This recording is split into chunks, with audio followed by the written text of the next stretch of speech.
It was one of gaming's best kept secrets.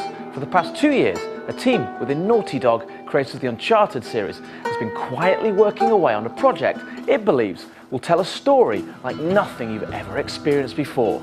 And that game is The Last of Us. First came the teaser site, which gave us a name and the kernel of an idea. Just one peaceful night. A clean conscience. And yet, no one really knew what it was or who was making it, until that trailer at the VGAs. And then, just 2 days later, Eurogamer TV found itself here at Naughty Dog HQ in Santa Monica, California. Which was as much of a surprise to us, since Sony didn't say where we were going until we arrived in the US. Naughty Dog's games have played a major part in defining the PlayStation era, from Crash Bandicoot on PS1 through Jak and Daxter on PS2 and onto Uncharted in the current generation. The Last of Us is a new game from a new team within the studio, and it's the brainchild of two gentlemen who led development on the universally acclaimed Uncharted 2. Hey. Okay, this is going to sound corny and it might not appeal to gamers, but I would say it's a love story. It's not a romantic love story, it's a love story between like a father-daughter-like relationship. A lot of that came through with Tenzin, what we call the rescuer on Uncharted 2, and how we built the relationship with him. And we kept like joking, like, wouldn't it be intriguing to develop a whole game where the whole game you're building this relationship, it's not just one level. As a gamer, it's all about strategy and giving the player enough tools in their toolkit so that they can come upon something and choose, right? And have the consequences play out within their choices. It's a game, it's an experience, it's interactive. The trailer introduces us to a post-apocalyptic North America in which most of the population has been wiped out. The story focuses on the relationship between Joel, a grizzled survivor, and Ellie, his 14-year-old companion. There's no gameplay being shown yet, but Naughty Dog insists we can tell an awful lot about how it will play just from the trailer. It's teasing the fact that different kind of mechanics that you're going to be playing with within the gameplay setups, there's some melee, obviously, and then there's a gun. So where that goes as far as strategies is really intriguing. Which is why they spent so long making it. Here's what the trailer looked like in an early form. No textures, limited animation, and no music or dialogue.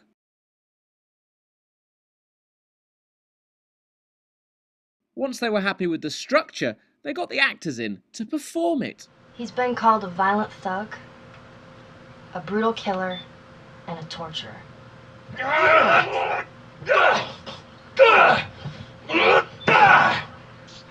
Me? He's just Joel to me. Hey. There you are. Are you okay? Better than that guy. Search him. I'm gonna take care of his buddy and then we quit this place.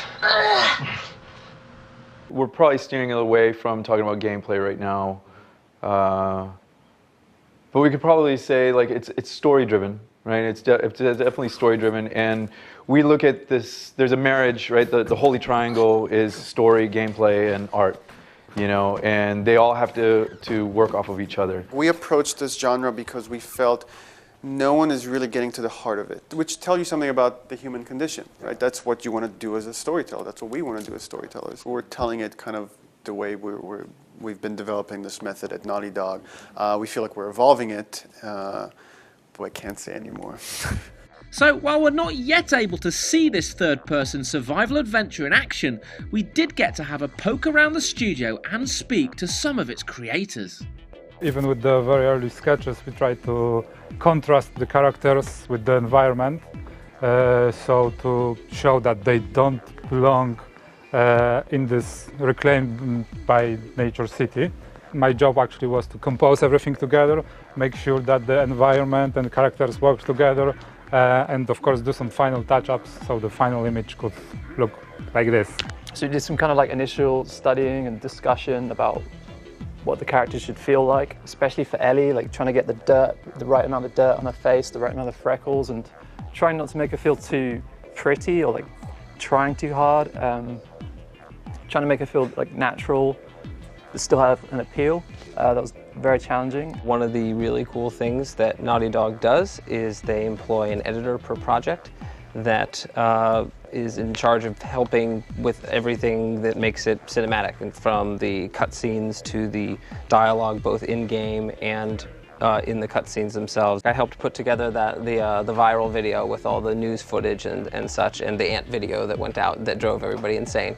And so, but then it was just, we put it out there and we were waiting and listening and reading a lot, mostly on certain forums that I won't name.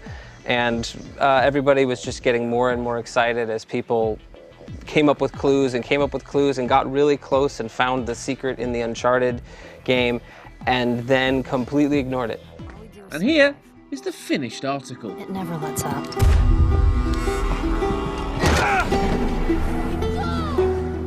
It's a huge and risky undertaking for a studio well into its groove with the adventures of Nathan Drake. But simply churning out sequels, however good, won't keep everyone motivated. Primarily, over the years, we've staffed up an incredible team, and we've got these people that at any other studio could be leads.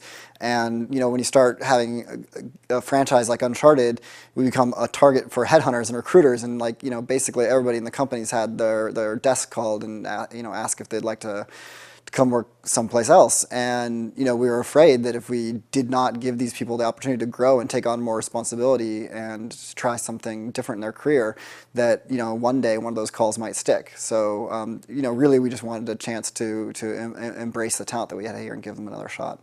And that also means not rushing them, which is why Naughty Dog has no intention of announcing a release date yet. I'm not saying it.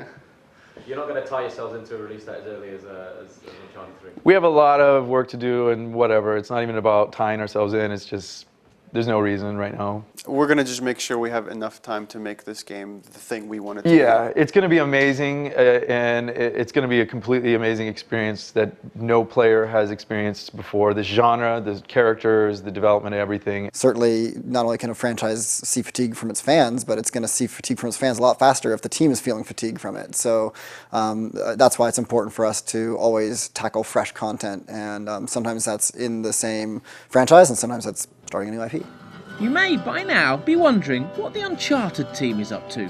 Right now, they're not working that much, actually. They are, well, some of them are like working mainly on DLC, because we have a lot of like DLC content coming up for Uncharted 3 for the multiplayer, and a lot of them are on vacation. So I think the team is going to regroup like after the holidays, and we're going to just figure out what's going to be the next move for that team. So, that'll be Uncharted 4 then. Excellent. Expect to see a lot more of The Last of Us over the coming months, but don't expect to see it in shops until next year. He tells me how these streets were crowded with people just going about their lives. Must have been nice.